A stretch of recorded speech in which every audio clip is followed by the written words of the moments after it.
ശബരിമല സ്വർണ്ണക്കൊള്ള കേസിൽ അന്വേഷണത്തിന് കൂടുതൽ സമയം അനുവദിച്ച് ഹൈക്കോടതി 6 ആഴ്ച കൂടി സമയം നീട്ടി നൽകിയിരിക്കുകയാണ്. ഇന്ന് ഇതുവരെയുള്ള അന്വേഷണ പുരോഗതി റിപ്പോർട്ട് കോടതിയിൽ സമർപ്പിക്കുകയും ചെയ്തിരുന്നു. ബിനൽ വിവരങ്ങളുമായി കൊച്ചിയിൽ നിന്നുണ്ട്. ബിനൽ, ഇത് 2ാം വട്ടമാണ് അല്ലേ നീട്ടി നൽകുന്നത്? മകരവിളക്ക് 14-നാണ്, അതായത് ഈ മണ്ഡല മകരവിളക്ക് തീർത്ഥാടനം പൂർത്തിയാകുമ്പോഴും ശബരിമല സ്വർണ്ണക്കൊള്ളയിൽ എന്തായിരുന്നു യഥാർത്ഥത്തിൽ നടന്നത്?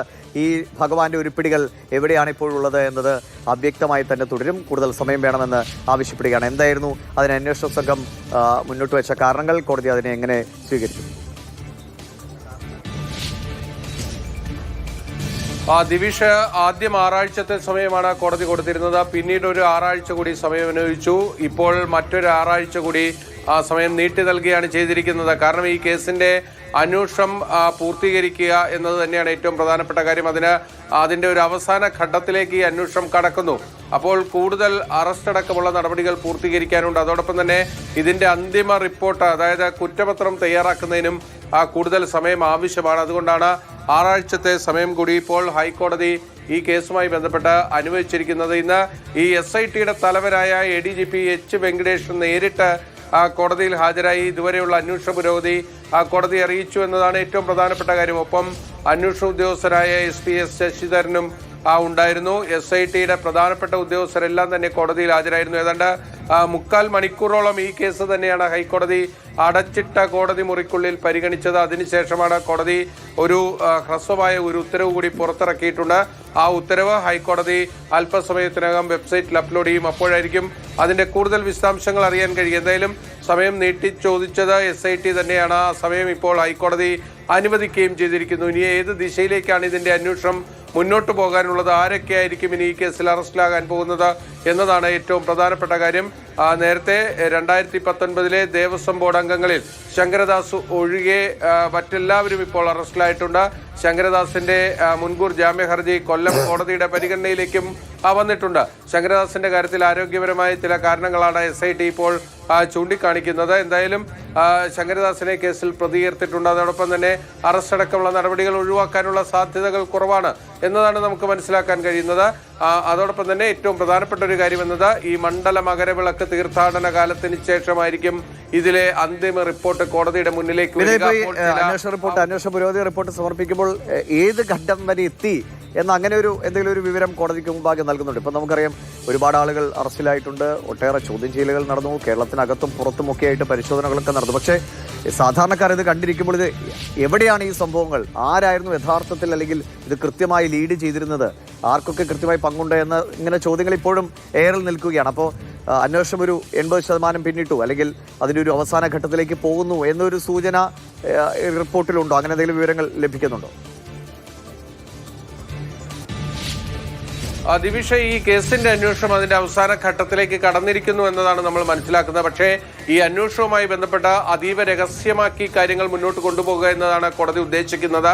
അതുകൊണ്ട് അടച്ചിട്ട കോടതി മുറിക്കുള്ളിലാണ് ഈ അന്വേഷണ പുരോഗതി റിപ്പോർട്ട് അടക്കം കോടതി പരിശോധിച്ചിരിക്കുന്നത്. അതുകൊണ്ടാണ് അതിന്റെ പൂർണ്ണമായ വിവരങ്ങൾ പുറത്തേക്ക് വരാത്തതും സമൂഹത്തിൽ പലതരത്തിലുള്ള സംശയങ്ങൾ ഈ കേസുമായി ബന്ധപ്പെട്ട് നിലനിൽക്കുകയും ചെയ്യുന്നത്. സാധാരണ ഒരു കേസിന്റെ അന്വേഷണ ഘട്ടത്തിലൊക്കെ തന്നെ പല വിവരങ്ങളും പുറത്തേക്ക് വരും. അപ്പോൾ പൊതുസമൂഹത്തിന് ഇക്കാര്യത്തിൽ ഈ കേസിന്റെ അന്വേഷണം എങ്ങനെ പോകുന്നു, അല്ലെങ്കിൽ അടുത്ത ഏത് ഘട്ടത്തിൽ എത്തി നിൽക്കുന്നു എന്നതൊക്കെ സമൂഹത്തിന് വിലയിരുത്താൻ കഴിയുമായിരുന്നു. പക്ഷേ ഈ കേസിനെ ഹൈക്കോടതി അതീവ രഹസ്യമാക്കി മാറ്റിയതോടുകൂടിയാണ് പല സംശയങ്ങളും പൊതുസമൂഹത്തിൽ ഉയർന്നു വരികയും ആ സംശയത്തിന്റെ ഭാഗമായി പലരും പല തരത്തിലുള്ള ആരോപണങ്ങൾ ഈ കേസുമായി ബന്ധപ്പെട്ട് ഉന്നയിച്ച് മുന്നോട്ട് വരികയും ചെയ്യുന്നത്. ഒരു തരത്തിൽ ഈ കേസിനെ രഹസ്യമാക്കി കോടതി മുന്നോട്ട് കൊണ്ടുപോകുന്നത്, അതിൽ ആരും രക്ഷപ്പെടരുത്, കൃത്യമായും അതിന്റെ അന്വേഷണം ശരിയായ ദിശയിൽ പോകണം അതാണ് പിന്നിൽ. അങ്ങനെ അന്വേഷണം ശരിയായ ദിശയിൽ പോകണമെന്ന് എല്ലാവരും കരുതുമ്പോഴും നമുക്കറിയാം, രാഷ്ട്രീയ തലത്തിൽ ഈ കേസിനെ പരമാവധി, അത് CPM-ന് തദ്ദേശ തെരഞ്ഞെടുപ്പിൽ ഉണ്ടായ ആഘാതം ഈ കേസ് ഒരു വലിയ കാരണമായിട്ടുണ്ട് എന്ന വിലയിരുത്തലുണ്ട്. അവർ പുറമേക്ക് സമ്മതിക്കുന്നെങ്കിലും അത് യാഥാർത്ഥ്യമാണ്.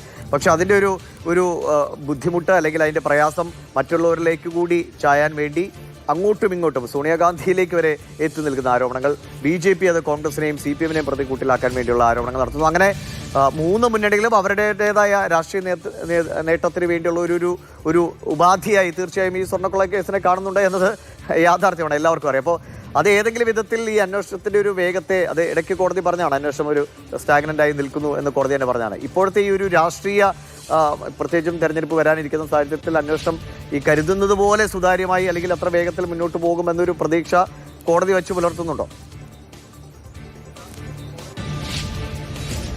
ദേവസ്വം ബെഞ്ച് എന്തായാലും ഈ കാര്യത്തിൽ ഈ അന്വേഷണത്തിൽ ഇതുവരെ ഒരു അവിശ്വാസം രേഖപ്പെടുത്തിയിട്ടില്ല എന്നത് പ്രധാനമാണ്. അന്വേഷണം ശരിയായ ദിശയിൽ പോകുന്നു എന്നതാണ് അന്വേഷണ പുരോഗതി റിപ്പോർട്ട് പരിശോധിച്ച് ഇതുവരെ ഹൈക്കോടതിയുടെ ദേവസ്വം ബെഞ്ച് വ്യക്തമാക്കിയിരിക്കുന്നത്. നേരത്തെ ദിവിഷ് ചൂണ്ടിക്കാണിച്ചത് ജാമ്യ ഹർജികൾ പരിഗണിച്ച സിംഗിൾ ബെഞ്ചിന്റെ പരാമർശങ്ങളാണ് നേരത്തെ ചൂണ്ടിക്കാണിച്ചത്. പക്ഷേ ഇതിൽ ഏറ്റവും പ്രധാനപ്പെട്ടത് ഈ കേസിന്റെ ഒരു പൊതു സ്വഭാവം നമ്മൾ നോക്കിക്കഴിഞ്ഞാൽ ഇതിൽ ഒരു കൊള്ളയ്ക്കപ്പുറത്തേക്ക് ഇതിന്റെ വലിയ രാഷ്ട്രീയ മാനങ്ങൾ ഈ കേസിനുണ്ട് എന്നതാണ്. സംസ്ഥാനത്താണെങ്കിൽ 3 മുന്നണികൾ പരസ്പര ആരോപണ പ്രത്യാരോപണങ്ങൾക്ക് കൃത്യമായും ഈ കേസിനെ ഉപയോഗിക്കുകയും ചെയ്യുന്നുണ്ട്. അതുകൊണ്ടാണ് കോടതി ഇതിന്റെ വലിയ രാഷ്ട്രീയ മാനങ്ങൾ കണ്ടുകൊണ്ട് തന്നെയാണ് ഇത് അതീവ രഹസ്യമാക്കി ഇതിന്റെ അന്വേഷണം മുന്നോട്ട് പോകണം, ഇത് ഒരു തരത്തിലും ഇതിന്റെ വിവരങ്ങൾ പുറത്തു പോകരുത് എന്ന് ശാഠ്യം പിടിക്കുകയും അങ്ങനെ കൃത്യമായ ഒരു ഉത്തരവ് നൽകുകയും ഒക്കെ തന്നെ ചെയ്തിരിക്കുന്നത്. അതുകൊണ്ടാണ് ഇതിന്റെ വിവരങ്ങൾ പുറത്തേക്ക് പോകാത്തത്. വിവരങ്ങൾ കൃത്യമായും പുറത്തേക്ക് പോകാത്തത് കൊണ്ട് മറ്റൊരു തരത്തിൽ ഇതിൽ പല പല ആരോപണങ്ങൾ ഉന്നയിക്കാനുള്ള അവസരങ്ങൾ പല രാഷ്ട്രീയ കക്ഷികൾക്കും ഉണ്ടായിട്ടുണ്ട് എന്നതും ഒരു വസ്തുതയാണ്. എന്തായാലും ഇന്നത്തെ കോടതി ഉത്തരവ് പുറത്തേക്ക് വരുമ്പോൾ ഹൈക്കോടതി ദേവസ്വം ബെഞ്ച് ഇതുവരെയുള്ള അന്വേഷണത്തിനെ എങ്ങനെ കാണുന്നു എന്നത് നമുക്ക് മനസ്സിലാക്കാൻ കഴിയും. അതോടൊപ്പം തന്നെ എന്തിനു വേണ്ടിയാണ് കൂടുതൽ സമയം നീട്ടി നൽകിയത് എന്ന കാര്യവും ആ ഉത്തരവ് പുറത്തു വരുമ്പോൾ വ്യക്തമാവുകയും ചെയ്യും. ദിവിഷ്, ശരി. പിന്നിലാണ് വളരെ വിശദമായ വിവരങ്ങൾ നൽകിയത്.